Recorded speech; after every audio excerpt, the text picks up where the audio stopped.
Holistic 3D had a jam in July that I joined.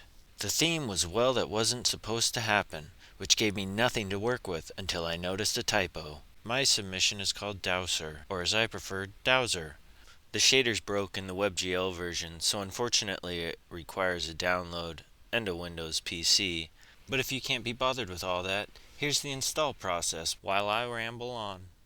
I've learned a lot from Dr. DeBill in Holistic 3D. She's got some fantastic tutorials on animation and AI, and one of the best Holistic 3D tutorials I've taken was on writing shaders. In Dowser, I attempted to take a more deliberate approach to the look of the game. I wanted to try something toon shaded and comic booky, and was able to use some of the shaders from the Holistic 3D tutorials as the basis for the look of my game.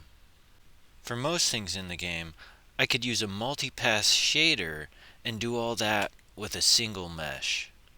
However, the terrain shader works a bit differently, and I couldn't figure out if it was even possible to add a second pass for an outline. I had to think about two things: the way outline shaders work and the way terrain data is handled. One way that outline shaders work is by rendering the object in two passes. The first pass draws the object normally. The second pass draws with the faces inverted, the vertices pulled out a little bit, and in the outline color.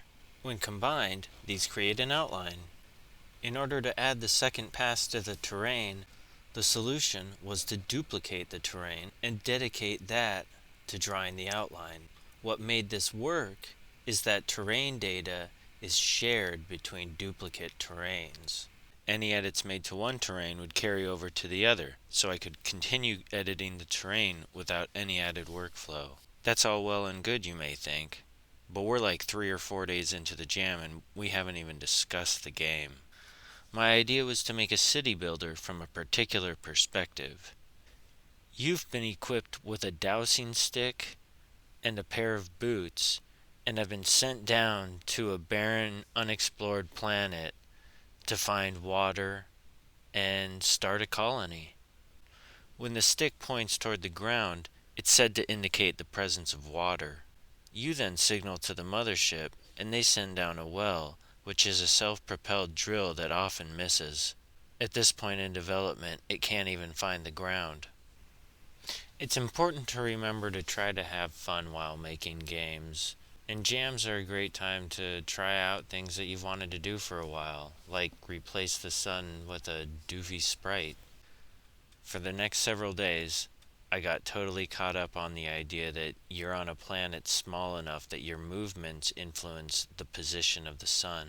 My plan was to use the asset WorldStreamer 2 to power a looping planet, but the looping of terrains on a grid is very different from the looping of a sphere.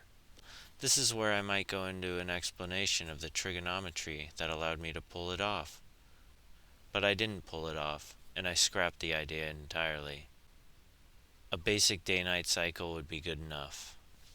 Not everything worth doing is worth doing well, and we had a city to build. A simple raycast allowed the wells to find the ground. Once they do, they test it for richness and signal back to the mothership to send some habitation pods. These are far more accurate than the wells, though they do have a tendency to bounce. This is where the player's main form of interacting with the world comes into play, namely, they can kick. By holding down the kick button, they can kick harder. The player's goal at this point is to get the pods into close proximity with the wells. When they're moving at a low enough rate, they'll automatically connect with the well, plugging it up and absorbing its resources. The pods can be daisy-chained so long as one is connected to the well, and then they'll all fill up in time. And what happens when they fill up? Well, I was thinking that would provide the necessary resources for a dude to pop out. Much like this one. They don't do much, but they do ragdoll when you kick them. And here's the monster I made to make your life a little harder. Not to worry though, I never got around to implementing player health. My goal with the monster was basically to make a spider that didn't resemble a spider. I thought a tripedal claw thing would be different enough to not trigger arachnophobia. It'd be another day or two until I make the tripods killable, but they can be tapped like any other resource, and you just need to get a pod over to their well quickly enough so that they don't overwhelm you. There were only 4 days left in the jam, and there was still a lot to do to make this a cohesive game.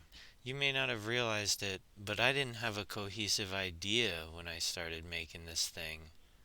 Just a vague idea that maybe the guys would start terraforming in the end.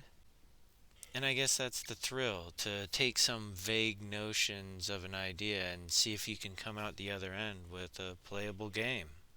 Hopefully you learned something along the way. Maybe I didn't feel like things were changing enough, or maybe I just forgot, but what you're watching now is the last footage of the game in development before it was submitted to the jam.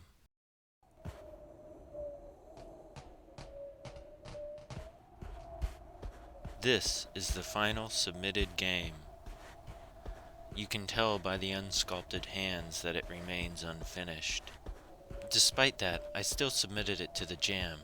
There was a free video tutorial on the line after all, and I wasn't about to pass that up. Anyway, a lot of games in jams are unfinished, so whatever. Let's take a look at how far I got. Perhaps most notable is the sound. I used my phone and recorded mouth sounds and pressing my shoes into a tray of sand in order to build the soundscape. You may notice stuff already on the ground. That's because I figured out serialization and a save system. There's still a bug in how it saves pod contents, but that gives us an opportunity to see the shader that I built to show the different types of liquid within a pod. And we're also about to witness the birth of a dude. And there it is. Let's go say hi. I had plans for these guys. I did try to get them to mine, but I didn't understand how colliders that are part of the terrain work, and unfortunately I was unable to resolve it in time for the jam. This is the case for several things about the game in its current state. It lacks an introduction to tell the player what they're doing. It lacks an ending. And the city, as it is, doesn't actually function. But that's okay, that's fine, that's just how jams go. Call it bad scoping or whatever. I set out to make something new and challenge myself, and at the end of the day, I did, and I guess that counts for something? Well, anyway, if you want to give this game a try, you can download it over on itch, and I guess that's really all I have to say. Thank you so much for watching, and I hope you have a great day. Take care.